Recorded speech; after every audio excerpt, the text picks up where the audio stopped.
Chapter 15. Arriving in the old line state, Warble stashes his pride and joy, the Arodnap, behind a veritable hill of crab shells near a seafood restaurant. Espying a phone booth there, he takes a pad and pen and jots down the location of all 7 pet stores in town. Goose-stepping back to their hiding place, where the rest of the Economwalk 8 are waiting for Warble and holding their noses, Warble rips off one address and hands it to Ward, hands another to Jacques, and so on, until everybody but Mary has one pet store to visit. Buy all the birds they have, Warble addresses the assembled throng. If anybody gets nosy and wants to know why you're cornering the market on flying-beaked animals, turn up your nose, say, "That's for me to know and you to find out," and then, as a final gesture of fierce and stubborn independence, stick out your tongue at them. That should intimidate them and stop them from asking any more impertinent questions. We'll meet back here after everybody's made their purchases, pass the MCD wand over the birds so we can put them all in the trunk, remembering to explicitly shrink them rather than use automatic mode, as most of the birds are smaller than bread baskets and would otherwise grow to mammoth proportions.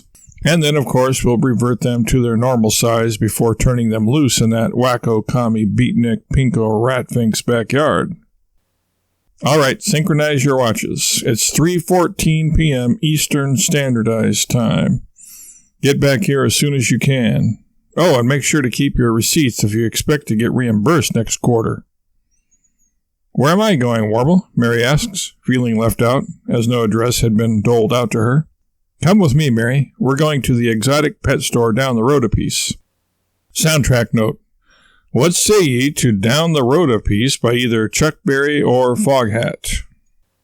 The next couple of hours go by in rather pedestrian fashion, mainly because all of Warble's entourage are walking from their secret hideout to the pet stores and back.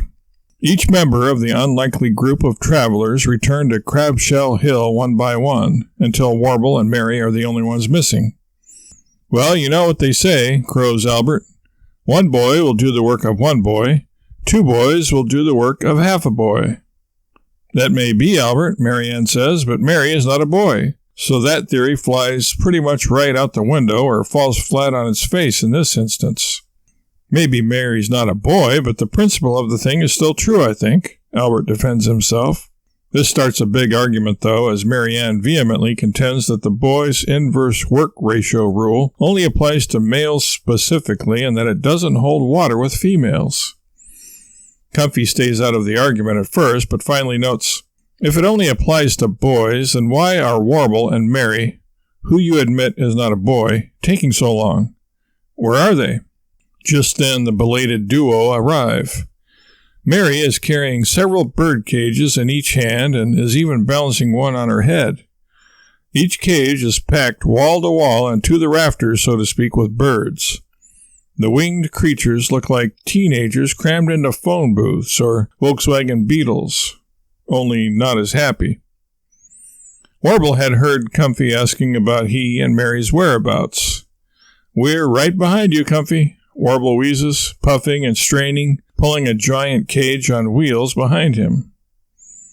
What is that thing? Marianne asks, on getting her first glimpse of the creature in the cage.